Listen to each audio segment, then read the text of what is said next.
guys. Thanks for joining us for another episode of Sweet Teas and Door Keys. Yes. Here with Val and Molly here. And today we are going to be talking about business plans. I know, yeah. But we promise it's not going to be boring. No, I love business plans. I think they're fun. Molly usually, we always call her like the meat and potatoes and I'm the sprinkles. So she starts it out. We do it fun, creative, because we don't like boring. But it is super important to have a business plan, especially if you're an entrepreneur or a small business owner. It's always great to have a goal. That's right. And so as we are entering, well, we really are already in, but we're in the last month of 2021. And honestly, if you don't have a business plan at the start of this month, then you're a little bit behind, but that's okay because you can catch up. But it's just really important to go ahead and start planning for what you want the next year to look like based on what happened in the previous year. So right. Yes. And she knows that I'm visual, so I love the way she puts it together.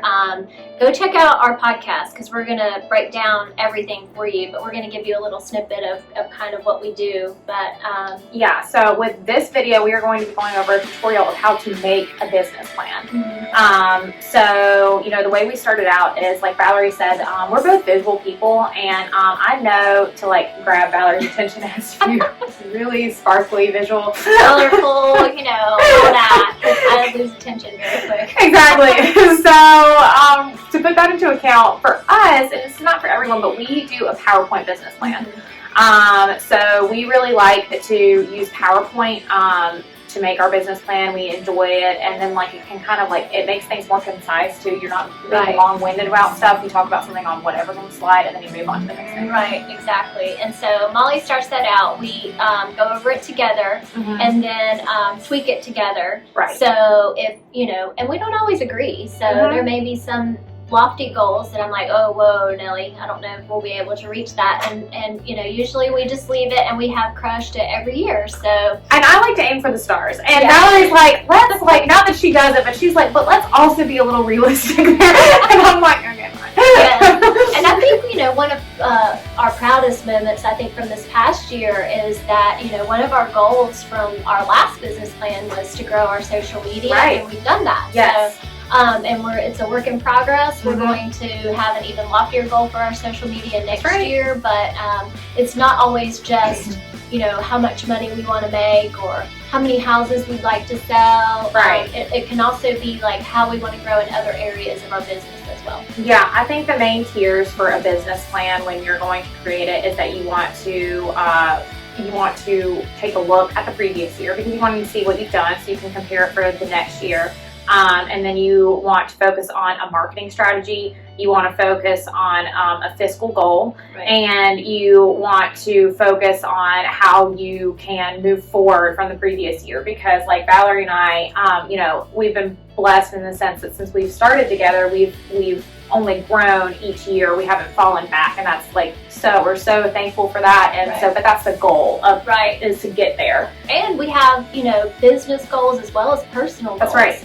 And to always keep them at the forefront, keep them in front of you, reach for the stars. If you want to own, you know, 3 houses, one in the beach, one in the mountains, and one out in another country, then, you know, have that written down. Write that down on paper so you can aspire to achieve that. Because it's more realistic when you write it down. That's exactly right. Ninja.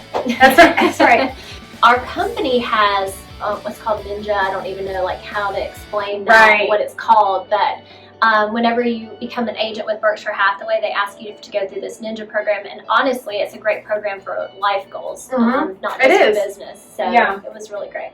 It takes you through, I think it's 4 days of training, so it's really good, and you know, it just helps you kind of focus on what you're doing, and and then they offer a business planning course too, which, I mean, you can sign up. You don't have to be like an agent to sign up for Ninja. It's Ninja training or whatever, and you can like look that up if you might want a course in that.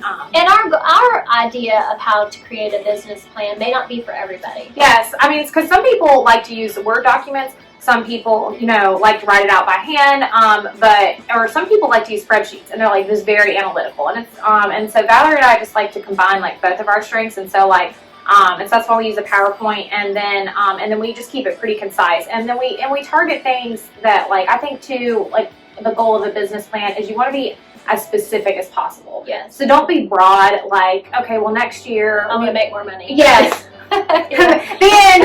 Okay, well, no, let's be like specific. Okay, like in 2021, we made X amount of money. So in 2022, our goal is to increase that by 3% and give ourselves a 3% raise.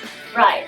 Or, how are we going to get in front of more clients? Correct. Or more people? Or how are we going to do that? What does that look like? Exactly. So I think the most important takeaway from all of this is just do it. Do something. It doesn't Yes. have to look the same across the board, and everybody works differently. So Right. just make the time, especially now. As you're moving into the new year, you want to go ahead and take this month to kind of reflect and wind down from last year. And Yes. we always compare. We always look at where we came from and where we're going, and we compare the two. But then moving forward, we close one chapter and then we move forward That's right. and look forward to 2022 and what that's going to hold. Yes, So, and for anyone that is a small business owner or an entrepreneur or anything like that, or honestly, if you even work for a company and you just want tips on how to make a business plan, because like it just really is important. Any successful business is going to have a business plan. They just Right. do. I mean, that's just the way it is. right. So Anyway, again, to reiterate, go check out our podcast, Southern Charm Chit Chat. This is Molly. I'm Valerie. We are local real estate agents in the Piedmont Triad. We'd love to talk real estate or business plans with you guys, and happy 2022. bye, guys. Bye.